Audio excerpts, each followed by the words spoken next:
اللہ تعالیٰ نے ارشاد فرمایا کہ جس دن اللہ اپنی پنڈلی کو ظاہر کریں گے، جو اللہ ہی جانتا ہے ان چیزوں میں متشابہات میں ہے، اس کی کیفیات ہمیں معلوم نہیں ہے، ان میں بحث کرنا بھی ناجائز ہے۔ اللہ اپنی تجلی ظاہر کریں گے تو اس میں اتنی اٹریکشن ہوگی، اس میں لوگ ایسے مبہوت ہو جائیں گے کہ سجدے میں گر جائیں گے۔ اس وقت سجدہ کرنے میں مزہ آئے گا، لذت محسوس ہوگی۔ فرمایا لیکن کچھ لوگ ایسے ہوں گے جن کی کمر تختے کی کر دی جائے گی اور وہ سجدہ کرنا بھی چاہیں گے تو نہیں کر سکیں گے۔ یہ کون لوگ ہوں گے؟ فرمایا یہ وہ لوگ ہوں گے جن کو دنیا میں سجدے کے لیے، نماز کے لیے بلایا جاتا تھا، وہم سالمون، اس وقت ان کی کمر صحیح تھی، تختے کی نہیں تھی، یہ کمر جھکا سکتے تھے، سجدہ کر سکتے تھے، نماز پڑھ سکتے تھے۔ اس سے اندازہ ہوتا ہے کہ اللہ کی نظر میں دنیا میں جب ہمیں سجدے کے لیے بلایا جاتا ہے تو ہم اس کو ہلکا لیتے ہیں، لیکن اللہ کی نظر میں اس کی بہت بڑی قیمت ہے، بہت ویلیو ہے اللہ کی نظر میں اس کی۔ اس لیے خوب اچھی طرح سمجھ لیں کہ نماز کو ہلکا نہیں سمجھنا چاہیے۔ آج ہمیں بے نمازیوں کے بارے میں افسوس نہیں ہوتا، وہ تو پڑھتے ہی نہیں ہیں۔ نمازیوں کے بارے میں افسوس ہوتا ہے کہ جو نمازی بھی ہیں نا، تو وہ بھی اپنی نماز کی ایسے حفاظت نہیں کرتے جیسے اللہ نے حکم دیا ہے۔ انہوں نے بھی ایک سائیڈ میں ایک چیز رکھا ہوا ہے کہ جب سارے کاموں سے فارغ ہو گئے تو چلو کیا پڑھ لیتے ہیں؟ نماز پڑھ لیتے ہیں۔ یہ جو قرآن میں اللہ نے فرمایا یوم یدع وہم کیا ہے، یوم یکشف عن ساق ویدعون الی السجود فلا یستطیعون خاشعۃ ابصارهم ترہقهم، نہیں یہ آیت میں یوم یکشف عن ساق ویدعون الی السجود فلا یستطیعون، آگے کیا ہے؟ خاشعۃ ابصارهم ترہقهم ذلہ وقد كانوا يدعون الى السجود وهم سالمون۔ فرمایا دنیا میں انہیں سجدے کے لیے بلایا جاتا تھا، تو یہ کب بلایا جاتا ہے؟ اذان۔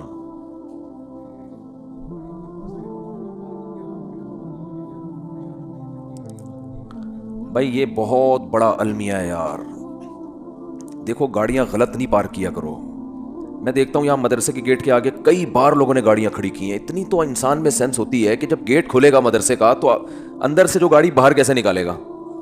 یعنی یہ تو نبی صلی اللہ علیہ وسلم نے فرمایا کہ ایمان کا آخری درجہ یہ ہے، یہ حدیث خوب غور سے سنیں، ایمان کا آخری درجہ یہ ہے کہ راستے سے تکلیف دہ چیز کو ہٹایا جائے۔ کوئی بھی چیز جو لوگوں کو تکلیف پہنچا رہی ہے اس کو کیا کرو؟ ہٹا دو۔ گٹر کا ڈھکن کھلا ہوا ہے، کوئی گر سکتا ہے، آپ اس کا انتظام کریں۔ کانٹا پڑا ہوا ہے اس کو ہٹائیں، پتھر رکھا ہوا ہے اس کو ہٹائیں، کوئی بھی چیز جو لوگوں کو اذیت دے سکتی ہے۔ ہاں ابھی بتا رہا ہوں، ابھی بتا جائیں گے نا، بات کمپلیٹ ہونے دینا، ورنہ پھر دوبارہ کریں گے یہ حرکت، تو اس لیے کمپلیٹ کر لو پھر جائیں۔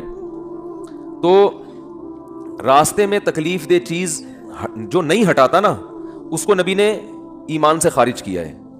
سوچو وہ کتنا بڑا گویا کہ کافر ہوگا جو تکلیف دہ چیز راستے میں ڈالتا ہے۔ تو گاڑی غلط پارک کرنا، بائک غلط پارک کرنا، یہ تکلیف دہ چیز ڈالنا ہے کہ نہیں ہے؟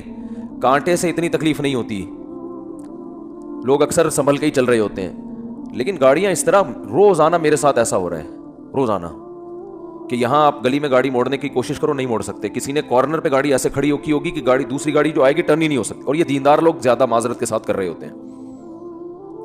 ہمارے ہاں جو جتنا بے ڈھنگا ہوگا نا اس کو سمجھا جاتا ہے اتنا نیک ہے، جتنا بے ڈھنگا ہوگا نا۔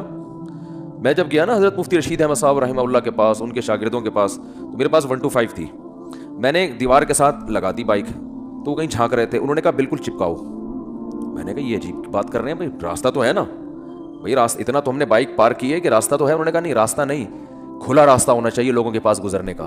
تو جب آپ مکمل دیوار کے ساتھ بائک کو چپکا کے کھڑا کر سکتے ہو تو آپ نے اس کی دم باہر کو کیوں نکالی ہوئی ہے؟ تو میں نے کہا یار عجیب ٹائپ کے لوگ ہیں یہ، تو بہت سختی کیا کرتے تھے۔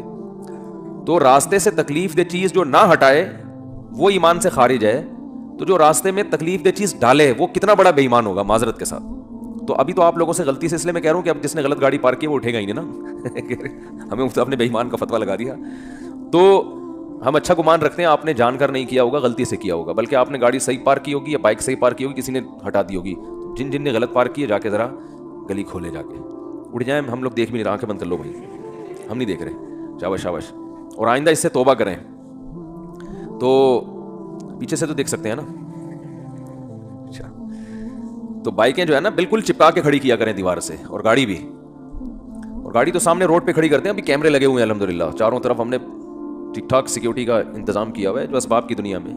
तो चोर भी इंशाल्लाह भागेगा नहीं, कहीं भी पकड़ा जाएगा। और यहाँ भी कैमरे लगे हुए हैं, देखो वो भी लगा हुआ है, ये भी लगा हुआ है, देख रहे हैं। तो किसी की जेब में हाथ डालने से पहले, क्योंकि जेब कुतरे भी हैं यहाँ पर, उनको पता ही नहीं होता कि कैमरा लगा हुआ है। तो हर तरह कैमरे लगे हुए हैं जो एक ज़ाहिरी असबाब हो सकते हैं। और सिक्योरिटी गार्ड भी बैठे हुए हैं। कुछ सिक्योरिटी गार्ड तो आपको वर्दी में जो नज़र आ रहे हैं ना, असलहा खुला लेके घूम रहे हैं, कुछ यहीं भी बैठे हुए होते हैं, समझ रहे हो। तो आप में से किसी को नहीं पता है कि इधर किसकी पैंट में क्या रखा हुआ है और किसकी शलवार में क्या रखा हुआ है। तो खैर बात क्या चल रही थी? बात चल रही थी नमाज। हो सकता है मेरे भी आवाज़ भी असला लगाया वो मैंने। तो हम भी इतने नेक नहीं है जितना आप समझते हो हमको, समझ रहे हो ना। नेक से मुराद जो बिल्कुल ही बेवकूफ़ बेवकूफ़ लोग समझते हैं ना। तो बाकी ये कि असबाब की दुनिया में इंसान एहतियात करता है। बाकी वो बिहारी लोग कहते हैं कि जब इंसान की मौत आती है तो ऊँट पे बैठे हुए आदमी को भी कुत्ता काट लेता है। तो वो अल्लाह ने जब तक ज़िंदगी देनी है देगा, जब उठाना होगा तो वैसे ही उठा लेगा अल्लाह ताला। फिर तो सब कुछ हो सकता है ना। तो एक ज़ाहिरी लिहाज से जो कुछ हो सकता है वो करता है इंसान। बाकी अल्लाह चाहेगा तो सब कुछ हो सकता है। एक छोटा सा मच्छर इंसान को मार सकता है, तो एक छोटी सी गोली मार सकती है इंसान को, कुछ भी हो सकता है। खैर, तो बात ये चल रही थी कि अल्लाह ने फरमाया जब इनको दुनिया में सजदे के लिए बुलाया जाता था तो ये नहीं आते थे। तो जो अल्लाह जब बुलाते हैं उस बुलाने को क्या कहा जाता है? अजान। अजान बड़ी ज़बरदस्त चीज़ है। मुझे तो हकीकत बताऊं, जो मैं मेरे जैसा नालायक जो नमाज की टूटी फूटी अहमियत अल्लाह ने हमारे दिल में पैदा की ना, वो अजान की वजह से। कि अल्लाह को नमाज से इतनी मोहब्बत है, इतनी मोहब्बत है, इतनी मोहब्बत है कि हर दफ़ा पूरी तकरीर मुअज्जिन से कहलवाई जाती है। देखो, जब भी किसी चीज़ की तरफ आप लोगों को बुलाते हैं, अगर वो काम बार बार हो रहा है ना, एक दफ़ा होगा तो आप अनाउंसमेंट करते हैं, बार बार हो रहा है तो एक दफ़ा की अनाउंसमेंट काफ़ी होती है। एक दफ़ा की, जैसे आपकी जब जॉब लगती है तो आपका बॉस आपको एक दफ़ा बता देता है कि भाई 8 बजे से टाइम शुरू होगा और शाम 4 या 5 या 8 बजे तक आपकी एक दफ़ा अनाउंसमेंट क्या है, बोलो ना, काफ़ी है, बस बता दिया भाई, सिग्नेचर ले लिए कि भाई ये टाइमिंग है। ये 9 बजे आमतौर पे दफ्तर में 9 बजे का टाइम होता है, और गवर्नमेंट के जो दफ्तर हैं 3:30 पौने 4 बजे का टाइम होता है उसमें शाम को। छुट्टी का टाइम 4 बजे, पौने 4 बजे हाजिरी होगी और 4 बजे छुट्टी। बाज़ दफ़ा तो आने का टाइम 4 बजे होता है, जाने का सुबह 9 बजे होता है वापस, यानी उल्टा भी चल रहा होता है। जो प्रैक्टिकली हो रहा है ना कि इस टाइम पर आए कि जब जाने का टाइम हो गुजर चुका था, ठीक है ना। 4 बजे जाने का टाइम था, 5 बजे पहुंच रहे हैं। तो गवर्नमेंट में अल्लाह का शुक्र है बहुत सारी हमारे यहाँ सहूलतें हैं अल्हम्दुलिल्लाह। तो अभी बात से बात निकलती है, छोड़ो उसको यार। बात तो सर्दी की चल रही थी ना। तो अल्लाह ताला ने, हाँ मैं ये अर्ज कर रहा था कि आपको एक दफ़ा बता दिया जाता है भाई ये टाइम है, इस पे आ जाना। अब ये तो नहीं होता कि जब 8 बजेंगे या 9 बजे का टाइम ऑफिस में दिया है तो बॉस आपको फ़ोन करके बता रहा हूँ आ जाओ टाइम हो गया है। कभी होता है ऐसे? नहीं होता ना। क्यों नहीं होता? उनको पता है खुद आएगा, इसलिए कि क्या मिलता है साल के आखिर में? रोकड़ा मिलता है। रोकड़ा मिलेगा तो सारे काम होंगे, इज्जत भी मिलेगी, तरक्की होगी आपकी। देखा जाता है ना, प्राइवेट इदारों में तो देखा जाता है, गवर्नमेंट में देखा जाना चाहिए कि ये इसकी हाजिरियाँ कितनी हैं और कितना किसने काम किया है।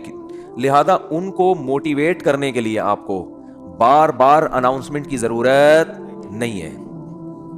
बार बार अनाउंसमेंट की ज़रूरत, एक दफ़ा ऐलान। दोबारा करेंगे तो आप उनको बेवकूफ़ बोलोगे, यार बस सर आपने बता दिया ना 9 बजे का टाइम है, बस क्या है बार बार भोंपू लेके घर पहुंच जाते हो हैं, लाउड स्पीकर लेके मेरे दरवाजे पे खड़े हो तो 9 बज गए। ये जो शहरी जगाने वाले आते हैं ना, मुझे इनसे इसी वजह से एलर्जी है। ओ भाई हमें पता है यार, सबको जिसने रोज़ा रखना है वो उठ जाएगा। अब वो फिर वो जो घूमना शुरू करते हैं महल्ले पड़ोस में, एक घर का नंबर रात 2 बजे आ रहा है, दूसरे का नंबर रात 4 बजे आ रहा है। शहरी का टाइम 4 बजे शुरू